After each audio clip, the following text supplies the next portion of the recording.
மதுரை சிறையில் அசாதாரண சூழ்நிலை உள்ளதாகவும் தனது உயிருக்கு ஆபத்து ஏற்படலாம் என நிர்மலா தேவி தன்னிடம் தெரிவித்ததாக அவரது வழக்கறிஞர் பாலசுப்ரமணி பரபரப்பு பேட்டியளித்துள்ளார்.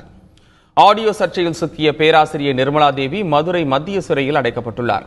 இந்நிலையில் நிர்மலா தேவியின் வழக்கறிஞர் பாலசுப்ரமணி நேற்று அவரை சிறையில் சந்தித்து பேசினார்.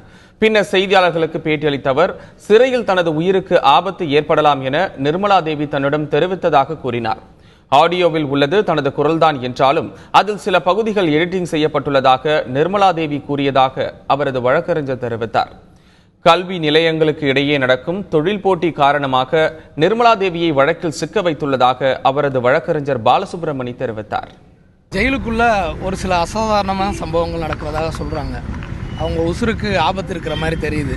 தான் உயிருக்கு பாதுகாப்பு அளிக்கணும் அப்படின்றாங்க. அவ்வளவுதான்.